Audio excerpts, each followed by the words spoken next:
Yes, good morning, class 6. So, in the last class, we discussed about the planet, the sun, and the solar system, and also we learn about pole, star, and constellation, and celestial body, stars, full moon, new moon.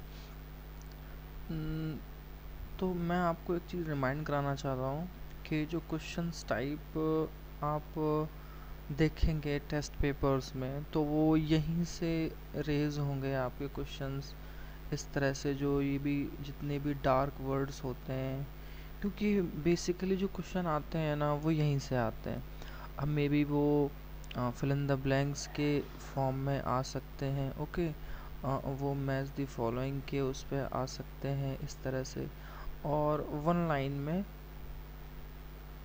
मतलब complete करने वाले questions भी होंगे। ये type होंगे आपके questions के जो आपका PD1 होगा, तो आप प्लीज़ उसको ध्यान रखें। और काफ़ी स्टूडेंट्स एक्टिव नहीं है, मैं चाहता हूँ कि वो एक्टिव रहें, सारा वर्क करें। मैं दोबारा से रिवीजन भी इतना अच्छे से करवा रहा हूँ, तो आप प्लीज़ अच्छे से ध्यान दीजिए उन सारी चीज़ों पे। कोई हार्ड नहीं है बहुत ज़्यादा, बस आपको अच्छे से करना है। ओके, और ये जितनी भी यहाँ पे इस तरह के डार्क वर्ड होते हैं, ये इस तरह से ये सप्तऋषि मंडल होता है, ये उर्स मेजर कॉन्स्टलेशन, ये छोटी छोटी चीज़ होती हैं, ये आपकी कहीं हमेशा एग्ज़ाम्स के लिए इम्पोर्टेंट होती हैं। आप हमेशा ध्यान रखें, क्योंकि एग्ज़ाम में वो चीज़ें पूछी जाती हैं जिससे कि लगे कि बच्चे को कोई नॉलेज है या उसने कुछ गेन किया है नहीं किया है। तो आप इन चीज़ों को ध्यान रखें। मैं बार बार अपनी चीज़ें दोहराता भी रहता हूँ। आपको कोई प्रॉब्लम हो तो आप मुझसे पूछ सकते हैं। ऐसे बहुत से बच्चे हैं जिन्होंने शायद ही मुझे कभी वर्क भेजा हो।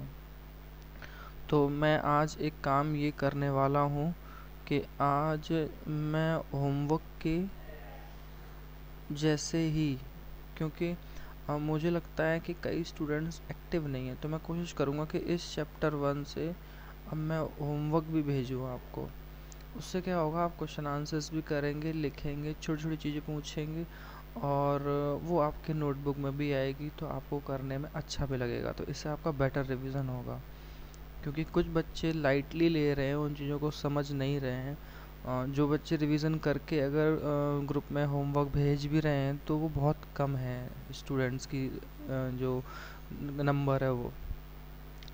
और मैंने आपको बताया भी था कि ये इजी पैटर्न है मेमोराइज़ करने का, कि आप कैसे सारे सोलर सिस्टम के जो प्लैनेट्स हैं उनको ऑर्डर में, मतलब डिस्टेंस के ऑर्डर में, किसका डिस्टेंस पहले है, फिर उससे दूर, फिर उससे भी दूर, फिर लास्ट डिस्टेंस पे जो सन है हमारा उससे सबसे दूर कौन सा है, तो वो नेपच्यून, यूरेनस इस तरह से। ये सबसे दूर है, फार अवे, ये सबसे नज़दीक है मरकरी, फिर वीनस, अर्थ, मार्स, इस तरह से।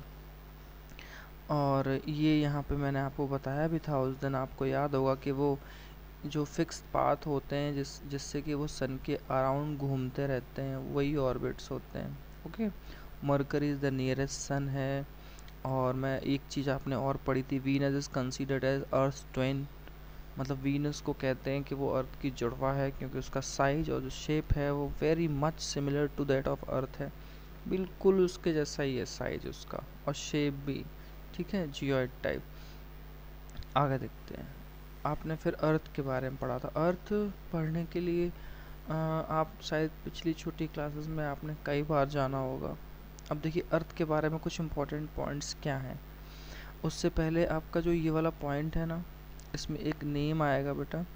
Aryabhata was a famous astronomer in ancient India. अगर आपसे कोई पूछे आर्यभट्ट कौन थे, तो आप बता सकते हैं कि ही वॉज फेमस एस्ट्रोनॉमर, हमारे कंट्री के ही थे। ओके, इसमें एक लिखा भी है, those who study the celestial bodies and their movements are called astronomer. अगर कहा जाए कि एस्ट्रोनॉमर होते कौन है, जैसे क्वेश्चन आए, हु इज एस्ट्रोनॉमर, तो उसका आंसर जो है वो यहाँ है, those who study, those who study the celestial bodies and their movement are called astronomer. Easy है ना। इसी तरह से क्वेश्चन होंगे, मैं इन क्वेश्चंस को आज आपको भेजने वाला हूँ। क्योंकि मैं रिवीजन क्लास को इतना अच्छे से करा रहा हूँ, कुछ स्टूडेंट्स एक्टिव नहीं हैं, फिर ये चीज़ बहुत गलत होगी बेटा आप लोग के लिए। आपका रिवीजन नहीं होगा तो आपके लिए मार्क्स भी अच्छे नहीं आ पाएंगे। Okay, the earth is the third nearest planet to the sun. Sun के नज़दीक थर्ड प्लैनेट है, ठीक है। उससे पहले दो और है, मरकरी और Venus. In size it is the fifth larger planet. अगर साइज की बात करें, 8 में से ये 5th नंबर पे है। कौन? हमारी अर्थ, जो हमारी अर्थ है वो। It is slightly flattened at the pole. कहते हैं कि ये ना इस तरह से है, पोल की तरफ ना, ये इसे कहते हैं ना, एक बिल्कुल राउंड राउंड होता है, बिल्कुल राउंड की तरह नहीं है, ये कुछ इस तरह से, ऐसे ऐसे ऐसे। यानी कि जो पोल एरिया है ना, इधर नॉर्थ पोल है, इधर साउथ पोल है, इधर थोड़ी सी ये चपटी हुई है, यानी कि हल्की सी सिकड़ी हुई सी, ऐसा है, उस तरह का शेप है। That's why its shape is describe at geoid. अब यहाँ से एक नई चीज़ आपको समझने में आ रही है, इसीलिए हमने अर्थ के शेप को किस तरह डिस्क्राइब किया है? Geoid. Geoid means an earth like shape. ये अब यहाँ से ये आपके लिए इम्पोर्टेंट आ गया कि नहीं आ गया? जैसे आपको कहा जाए what is the shape of earth, तो आप क्या लिखेंगे? आप लिखेंगे it is describe as geoid, क्योंकि ये स्लाइटली फ्लैटेंड है पोल की तरफ। अर्थ इज़, अगर मैं दोबारा से समझाने की कोशिश करूं, जैसे मैं आपसे कहूं कि what is the size of earth, तो आप लिखेंगे it is slightly flattened at the pole. ये पोल स्पेस फ्लैटेंड है बिल्कुल, ठीक है। That's why its shape is describe at geoid, इसलिए इसका शेप कैसा है? जियोइड। ये इसका यहाँ से आपका आंसर हो जाएगा, अगर आपसे कोई पूछे या फिर क्वेश्चंस कोई इस तरह रेज हो। फिर यहाँ पे जियोइड का मीनिंग भी दिया है, आप में से बहुत से बच्चे जियोइड का मीनिंग नहीं जानते, ये अलग एक टॉपिक हो गया, टॉपिक से सेंस एक अलग क्वेश्चन हो गया। जैसे कोई आपसे पूछे what is the mean of geoid, तो आप उसको लिखेंगे geoid means an earth like shape, ये एक अलग क्वेश्चन हो गया, ठीक है। या फिर ऐसे आ जाए डिफाइन जियोइड, डिफाइन जियोइड आएगा तो भी तो आप ये लिखेंगे geoid means an earth like shape. तो ये छोटी छोटी चीज़ें आपको समझने की कोशिश करनी है। आप 6th क्लास में आ गए हैं और ये आपको बेटर करनी है, ताकि आपके एग्ज़ाम्स भी अच्छे हों, आपका नॉलेज भी गेन हो और आप कॉम्पीट भी कर सकें अदर बच्चों को। ओके, अब ज़रा एक चीज़, ये चीज़ तो खैर सब लोग जानते हैं, आप इसमें क्या है, ये बहुत अच्छा पॉइंट है, आपको शायद नहीं मालूम है। अगर कोई लाइट की स्पीड पूछे आपसे तो आप बताएंगे light travels at the speed of about 3 lakh kilometre पर सेकेंड, यानी कि 3 इंटू 10 की पावर 8 मीटर पर सेकेंड, ये स्पीड है ऑफ लाइट। आप सोच सकते हैं, इसका मतलब दुनिया में बहुत तेज़ स्पीड से जाने वाली चीज़ों में से एक लाइट है। लाइट की स्पीड बहुत तेज़ है, 15 करोड़ किलोमीटर की दूरी है अर्थ से सन की। तो आप जानते हैं सन की अर्थ को यहाँ तक आने में 8 मिनट 11 सेकंड लगता है, सिर्फ और सिर्फ 8 मिनट 11 सेकंड। ओके, ये देखिए यहाँ पे लिखा भी है, yet even this speed the light of sun takes about 8 minute to reach the earth. लगभग 8, अब वो 11 सेकंड मैंने एक्स्ट्रा क्यों बोला, क्योंकि जैसे अर्थ का जो फार वेस्ट में जो रीजन है, ईस्ट की तरफ से ही तो कहते हैं ना सूरज उगता है, हालांकि सूरज तो वहीं का वहीं है, अर्थ रिवॉल्व करती है, राउंड राउंड घूमती है, अपनी एक्सेस पे भी रिवॉल्व करती है। तो सबसे जो वेस्ट पार्ट होता है वहाँ तक पहुँचने में मुझे कुछ 11 सेकंड ज़्यादा और लगते हैं, तो मेनली हम वही बोल देते हैं कि 8 मिनट 11 सेकंड में सन का जो लाइट है वो अर्थ तक पहुँचता है। Yes, condition favourable to support life are probably found on the earth. Earth पे ही सिर्फ लाइफ को सपोर्ट करने वाली कंडीशंस मिलती हैं। जैसे जैसे क्या है, जैसे वाटर है, एयर है, और जो ज़रूरत की चीज़ें हैं सर्वाइवल के लिए, जीने के लिए, वो सिर्फ यहीं पे मिलती हैं। आप ये चीज़ समझ के रखें, अर्थ ना तो बहुत ज़्यादा हॉट है, ना ही बहुत ज़्यादा कोल्ड है, ना तो बहुत ज़्यादा ठंडी है, ना बहुत गर्म है। और बहुत सारे जो प्लैनेट है ना, जैसे बात की जाए मून की, मून ठंडा बहुत है, सैटर्न की, शनि की, तो कहते हैं वो भी बहुत ठंडा है। तो लेकिन अर्थ जो हमारी है वो इस तरह नहीं है, वो हमारे यहाँ जीवन इसीलिए संभव है क्योंकि हमारे यहाँ जो कंडीशंस हैं वो हमारे फेवर में, मतलब इंसान के जीने के लिए, लाइफ को सपोर्ट करने वाली हैं। यहाँ वाटर है, एयर है, which are very essential for survival, जो कि सबसे ज़्यादा जीने के लिए ज़रूरी है। The air has life supporting gases like oxygen. अच्छा, हवा में से कौन कौन सी गैसेस पाई जाती हैं जो कि हमारे जीवन को बढ़ाती हैं, जीवन जीने के लिए? तो आप जानते हैं कि ऑक्सीजन बहुत मेन है। Because of these reasons the earth is unique planet in the solar system. इसीलिए अर्थ को ना यूनिक प्लानट बोला गया है। यहाँ से भी क्वेश्चन रेज होता है, why earth is unique planet? तो आप कहेंगे यहाँ पे because it has air and water which are very essential for our survival. अगर कोई वन लाइन में आपको क्वेश्चन पूछे ना, उसका आंसर देना है, तो आप इतना ही लिखेंगे इस क्वेश्चन के आंसर के लिए, it has air and water which are very essential for survival. ठीक है ना, जैसे पीडी में आ जाए, वो मैंने वन लाइनर क्वेश्चन भी दिए, ठीक है ना, वैसे। तो और नॉर्मल अगर वो 2 मार्क्स से ज़्यादा का क्वेश्चन है आपका, जैसे एग्ज़ाम में आए, आपको वहाँ लिखना है, ऑब्जेक्टिव टाइप क्वेश्चन नहीं है, तो आपको इसमें ये पूरी लाइन ऐड कर देनी है। Because of this reason the earth is a unique planet in the solar system, the air has life supporting gases like oxygen. ये इस तरह से आपको 3 लाइन्स उसमें लिखनी होती हैं। अच्छा, मैं आपको एक चीज़ बताना और भूल गया बेटा, स्टूडेंट्स आप ध्यान रखें, कुछ क्वेश्चंस ऐसे हैं, आंसर इन अ वर्ड, इस तरह से भी आएंगे। मतलब एक पूरा क्वेश्चन होगा और उस पूरे क्वेश्चन का आंसर एक वर्ड में ही आएगा, तो आपको उस तरह से देना है। मल्टीपल चॉइस की तरह ही है, बट ऑप्शन नहीं मिलेंगे, आपको डायरेक्टली लिखना है, क्योंकि एक ही एक चैप्टर है, इसलिए आप अच्छे से सारे चैप्टर्स को रीड ज़रूर करते रहिए, और जो क्लास हैं उनको भी लेते रहिए, तो वो आपके लिए बहुत बेनिफिशियल होगा। ओके, जैसे यहाँ पे एक बात कही जाए, the air has life supporting gases like, अगर मैं इतना क्वेश्चन पूछूं तो उसका आंसर क्या है? ऑक्सीजन। तो ये वन वर्ड की तरह ही तो आंसर आया, वन वर्ड आंसर। ये इस तरह के क्वेश्चंस आपको पूछे जाएंगे, इसलिए आपको ये चीज़ें पढ़नी है अच्छे से और समझनी भी है। Okay, From the outer space the earth appears blue because its 2/3 surface is covered by water। अगर हम इसको स्पेस से अंतरिक्ष से देखें तो जो अर्थ है वो 2/3 जो है उस सरफेस उसका कवर्ड है वाटर से, इसीलिए इसको ना ब्लू प्लैनेट कहते हैं। क्वेश्चन रेज हो सकता है ना यहाँ से, why earth is called a blue planet, तो आप यहीं से ये आंसर है यहाँ से इसका ऐसे। From the outer space the earth appears blue because its 2/3 surface is covered with by water। 2/3 हिस्सा है, 75% जो है यहाँ वाटर से ढका हुआ है, इसलिए हमें वो इस तरह दिखती है, इसीलिए इसको ब्लू प्लैनेट बोलते हैं। इंटरेस्टिंग फैक्ट आ गया, ये भी आपके लिए जानना ज़रूरी है। Neil Armstrong was the first man to step on the surface on the moon 21 July 1969।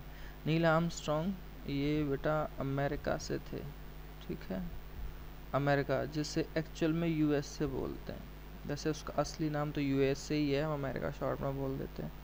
ये वहाँ के थे, ये मून पे गए थे पहली बार, तो वो डेट थी 31 जुलाई 1969। ये भी एग्ज़ाम्स में पूछने वाली चीज़ है और पूछी जा सकती है।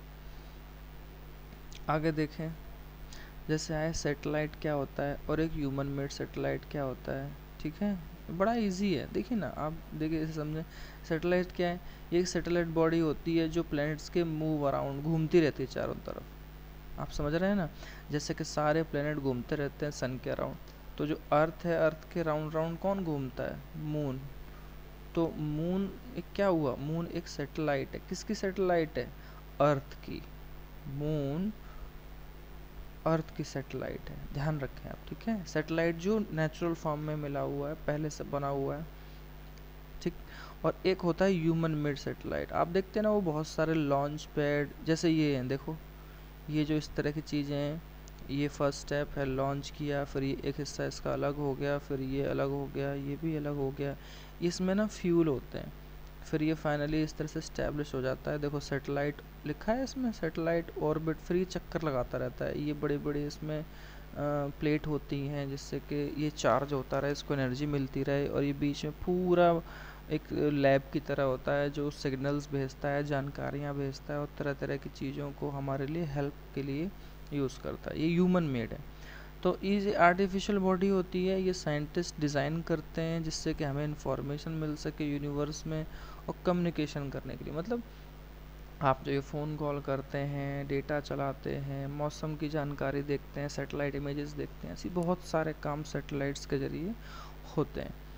और ये रॉकेट ही ले जाते हैं और ये ऑर्बिट में प्लेस्ड कर देते हैं अर्थ के। मतलब वो ऑर्बिट मतलब वो गोल गोल सा रास्ता जो, जैसे ये अर्थ है, अर्थ आपकी इसी रास्ते में घूमती रहती है, तो यहीं इस्टेब्लिश कर देते हैं, ठीक है। तो फिर पृथ्वी के चारों तरफ ऐसे ही घूमते रहते हैं।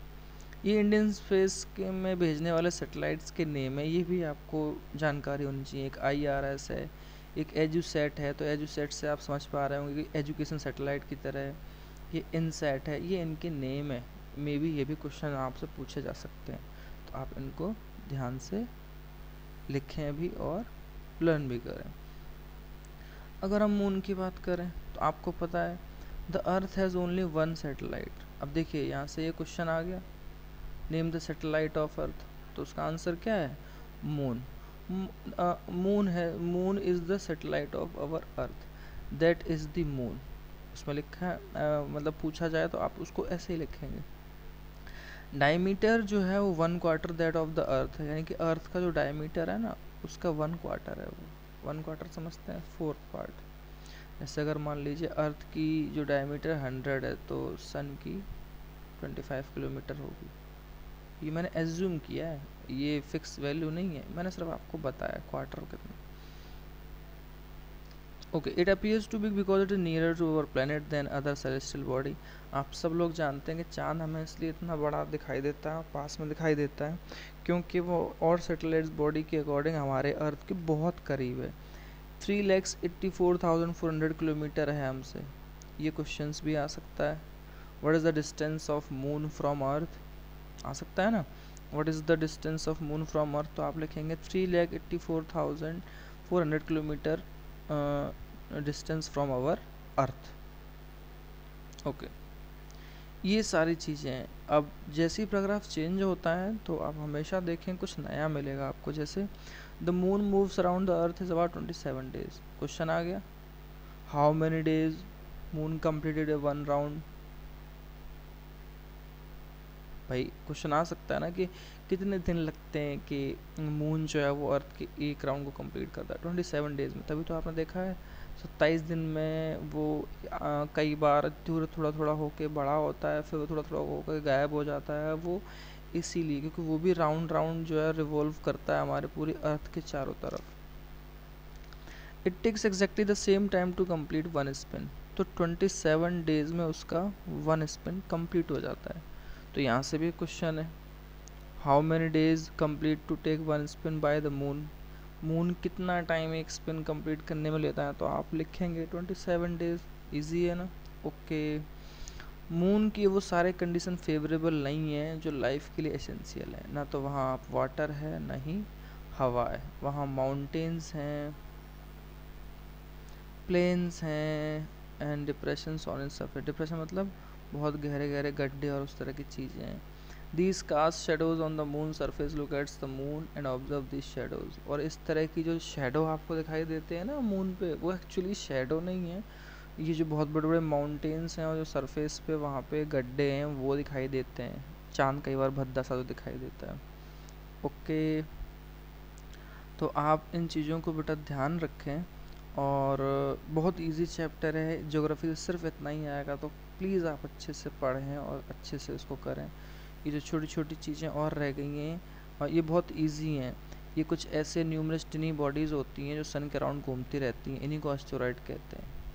There are numerous tiny bodies which moves around the sun, this body call asteroid. ये एस्टेरॉइड अगर क्वेश्चन पूछा जाए तो उसके लिए आंसर आप ऐसे लिखेंगे। ओके, तो ऐसे बहुत सारी चीज़ें ऐसे मेटेरॉइड्स के लिए पूछा है। ये क्या है, the small pieces of rocks which move around the sun are called meteoroids. ये जो रॉक्स टाइप चीज़ें हैं जो सन के अराउंड घूमती हैं, ठीक है, वो मेटेरॉइड्स हैं।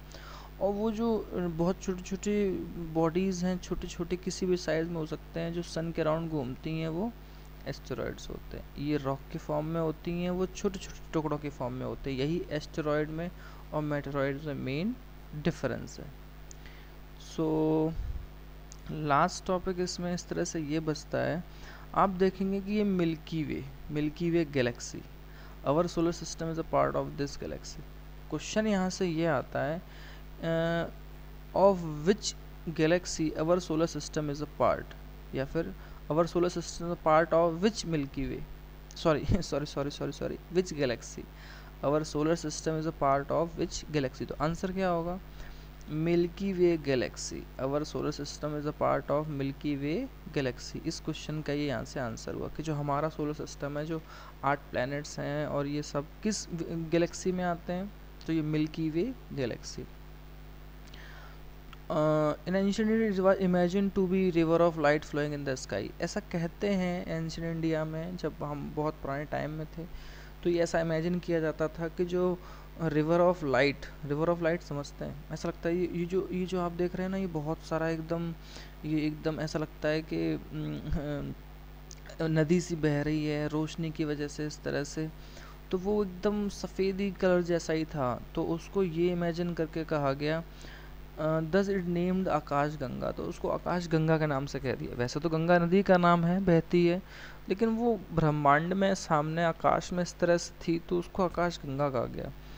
एक Galaxy is a huge system of billions of star and cloud of dust and gases. अगर कहा जाए व्हाट इज़ गैलेक्सी, सिर्फ इतना है, डिफाइन गैलेक्सी और व्हाट इज़ गैलेक्सी,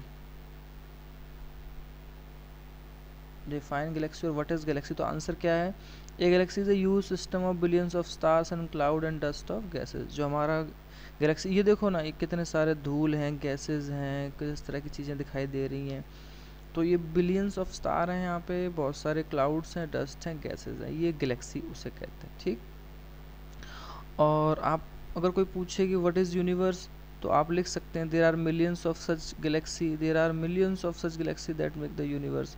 बहुत सारी मिलियंस ऑफ गैलेक्सी मिलके एक यूनिवर्स को बनाती हैं, इसलिए हमारे लिए कठिन होता है कि इमेजिन करें कि यूनिवर्स कितना बड़ा है। Okay, so this is the end of the chapter. Kindly वो सारी चीज़ें आप लोग प्लीज़ ध्यान रखें अच्छे से। यहाँ पे जो ये एक्सरसाइज वाले क्वेश्चन है ना, अगर आप इनको भी करेंगे अच्छे से तो आपको बहुत सारा वर्क जो है आपको कंप्लीट हो जाएगा। तो आप कोशिश करें कि जो ये वाला वर्क है ये आप अपनी नोटबुक में करें, और कुछ क्वेश्चंस हम आपको बुक से जो अभी हमने अंदर आपको पढ़ाए हैं वो हम आपको भेजेंगे। Okay students, have a good day, take care.